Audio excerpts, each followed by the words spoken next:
Nadie dijo nunca que quería un hijo con reflujo, que fuera bueno para los berrinches y que siempre soñaron con tener un adolescente que les voltee los ojos y te azote las puertas.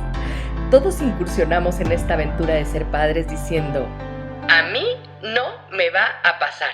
Y lo cierto es que a todos nos sobrepasa en algún momento. No nacemos sabiendo ser padres, pero hay técnicas que te enseñan a resolver muchas dudas y son mucho más eficientes que los consejos de la suegra. Bienvenidos al podcast de Academia para Padres. Caminaremos en las diferentes etapas del desarrollo primario de estas pequeñas personitas para ayudarte a crear este ambiente libre de caos y con estructura y hacer que las cosas pasen. ¿Estás listo? ¡Comenzamos! Epicteto fue un filósofo griego que tenía un punto de vista sobre la toma de decisiones muy interesante. Él daba el consejo de tomar en cuenta las cosas que dependen de ti y las que no dependen de ti a la hora de la toma de decisión. No puedo negar que la primera vez que leí esta técnica dije, pues claro, gracias Epicteto, me acabas de quitar muchísimas incertidumbres. En definitiva, eres grande. Es hora de tomar decisiones. Pondré en claro, de todas maneras, los puntos de Don Epicteto para tener todos los conceptos lo más claro posibles. Las cosas que dependen de ti son 3. La primera son tus opiniones, que son tuyas y de las cuales debes responsabilizarte. Debes saber cómo expresarlas tomando en cuenta a quién están dirigidas. Así que hay que cuidarlas.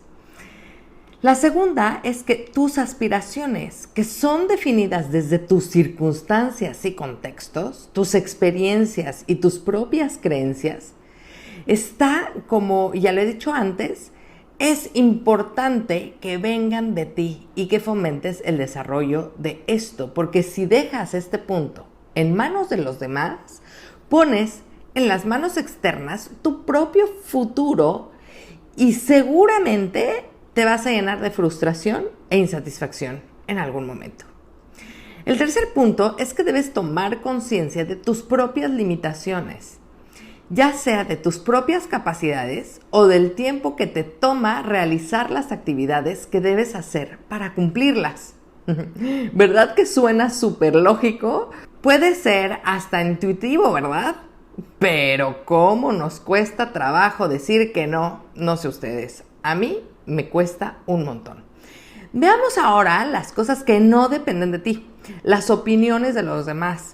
Por lo tanto, no te puedes hacer responsable por lo que digan y hagan los otros. El segundo punto es el afecto de los demás. No puedes obligar a nadie a quererte. Y por supuesto, un hijo no es lo que une a un matrimonio disfuncional. Lo empeora. Así que no busques ser monedita de oro para caerle bien a todos. El tercer punto son los logros de los demás. Por más que seas el mejor maestro, sin la voluntad del de enfrente, no va a haber manera de que te escuche. Así que enfócate en ti. Qué bien se siente saber que nos han estado diciendo desde la época griega lo que nada más no podemos entender, y es que si fuera tan sencillo, no tendría chiste, creo yo. Hay otros factores, por supuesto, que nos hacen jugarretas. Te voy a contar una historia. En el año 80, después de que el volcán Vesubio en Italia hiciera erupción y destruyera las ciudades de Pompeya y Herculano, el rey Tito se enfrentaba a una crisis política inmensa y decidió, para ganarse otra vez la confianza del pueblo, acelerar la inauguración del Coliseo Romano y regalaba 2 funciones diarias. En los hornos de abajo del Coliseo horneaba hogazas de pan que le regalaba a los asistentes. Obviamente, pues lo logró. De ahí, de hecho, nace el dicho de al pueblo, pan y circo. ¿Lo han escuchado? Desde entonces, se ha puesto en práctica jugar con la emoción para manipular la toma de decisiones de las personas. Ay, qué fácil nos vendemos, ¿verdad? La realidad es que hasta el siglo XVI, o sea, 1500 y cacho, ¿se dan cuenta todo el tiempo que ha pasado? Se pensaba que el corazón hacía lo que ya sabemos de lo que se encarga nuestro cerebro, por una sencilla razón. Sentimos físicamente los sentimientos y emociones. No nos dábamos cuenta de que el cerebro era el que hacía que nosotros inclusive pensáramos y materializáramos en palabras nuestros pensamientos. Después, los científicos separaron a la emoción y al cerebro como dos órganos que no tienen que ver con las emociones. Pero en el año 1982, o sea, 2 años después de que yo naciera, a un paciente llamado Elliot Wach le quitaron un pequeño tumor cerca del lóbulo frontal. Los exámenes que evalúan las funciones más importantes de su cerebro decían que la salud mental de Elliot era perfecta, pero no podían cegarse al cambio notable en su comportamiento. Tardaba muchísimas horas tomando decisiones tan sencillas como escoger qué desayunar o qué estación de radio escuchar. Bueno, se tardaba un poquito más que yo al escoger qué ropa ponerse, en definitiva. ¿Pero qué pasó con su cerebro? El doctor que trataba el caso de Elliot, cuando hablaba con él, se dio cuenta que no expresaba ninguna emoción de tristeza, ni de frustración o impaciencia, a pesar de las dificultades que estaba teniendo en su vida. Estudiaron el caso más profundamente por esta necesidad de investigación del ser humano, y se dieron cuenta que el tumor había dañado la corteza orbitofrontal de su cerebro. Esta región es la encargada de integrar las emociones generadas por nuestro cerebro primitivo y nuestra parte consciente. Y por eso las emociones de Elliot se habían esfumado. Este descubrimiento marcó el avance en la neurociencia porque descubrieron que alguien con su parte racional intacta, pero incapaz de sentir emociones, no puede tomar las decisiones más simples. ¿Cómo vamos? ¿Qué tal la clase de hoy? Está interesante, un poco pesada por el vocabulario, ¿verdad? Pero lo pueden volver a escuchar de una manera más lenta tomando notas y seguro van a poder organizar las ideas. Pero es sumamente importante e interesante lo que les estoy contando. Ahora tengo que hablar de la dopamina. Este neurotransmisor se asocia frecuentemente con el placer, pero también es un elemento fundamental en nuestras decisiones y en nuestros procesos de aprendizaje. Los neurotransmisores son mensajeros químicos que transportan, impulsan y equilibran las señales entre las neuronas y las células del cuerpo.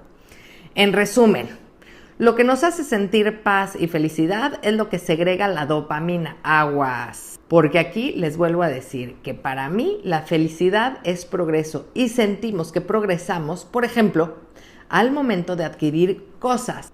Es por eso que el shopping es tan adictivo y lo usan muchísimo para evadir problemas y tristezas.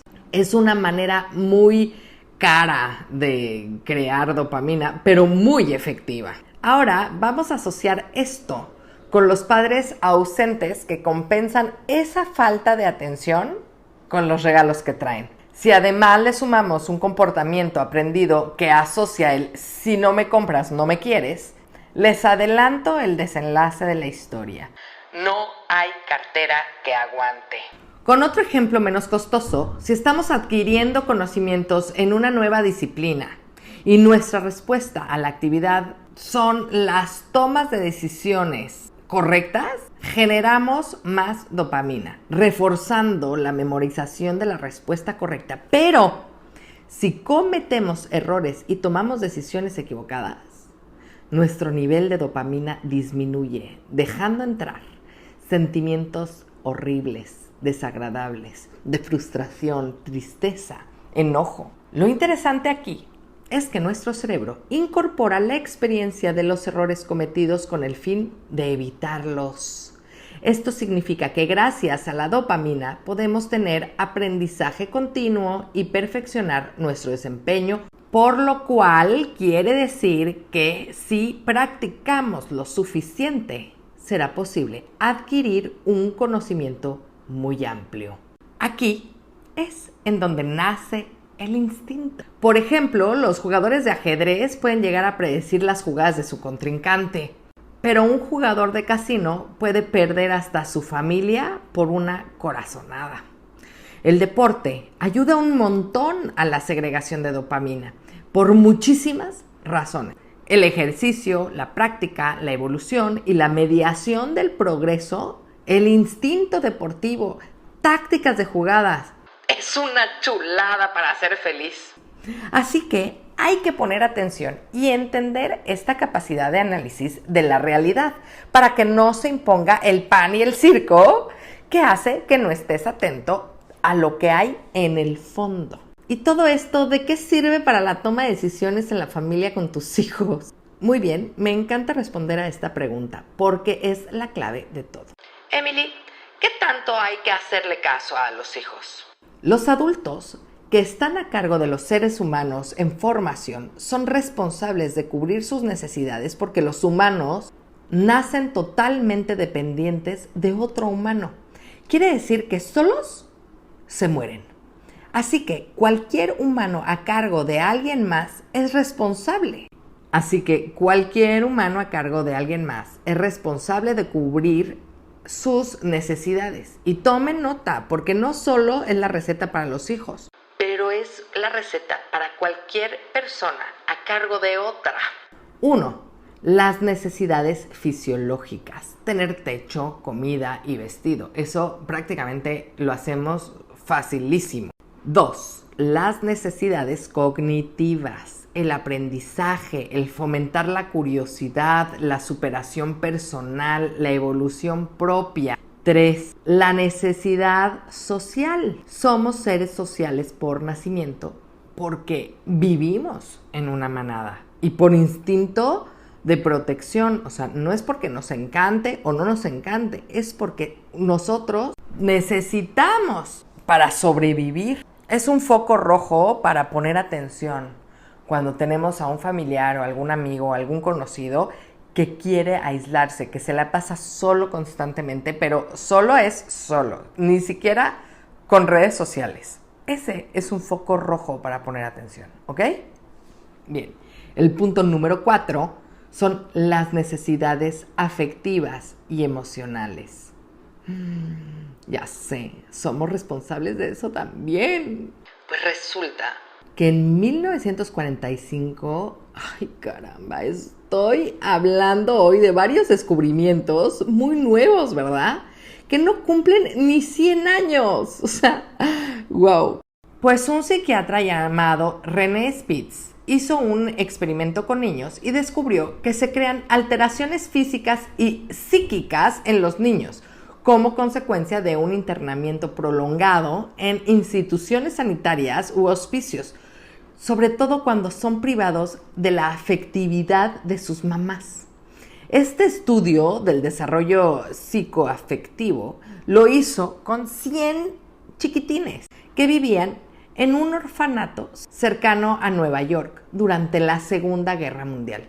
A pesar de estar bien cuidados y tener sus necesidades fisiológicas cubiertas, los niños entraban en un estado de pasividad, mirada perdida, tristeza profunda, y esto los llevaba a la muerte. Curiosamente, los afectados volvían a la normalidad al ver a sus mamás. Sí, hubieron niños que se murieron y otros que no se murieron.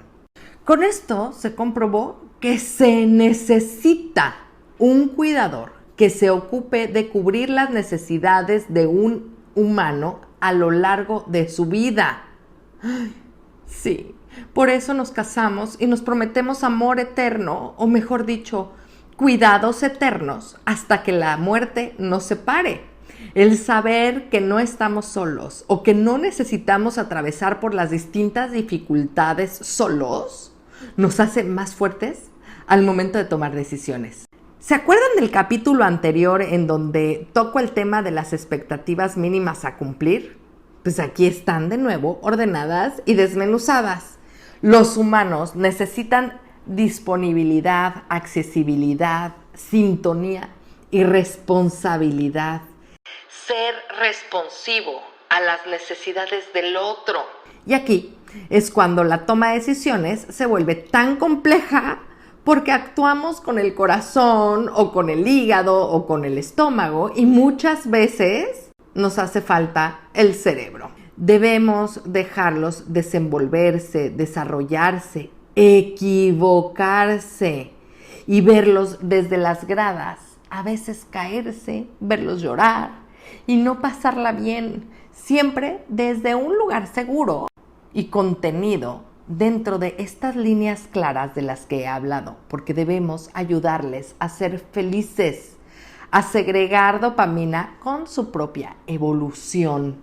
Nuestro trabajo como formadores de seres humanos saludables y equilibrados es ayudarles a ser autónomos, no independientes, porque en nuestra naturaleza no podemos serlos.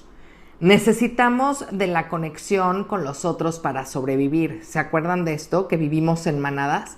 Somos interdependientes. Así que eduquemos con la bandera de autonomía para que cambiemos al mundo con humanos empáticos, resolutivos y seguros.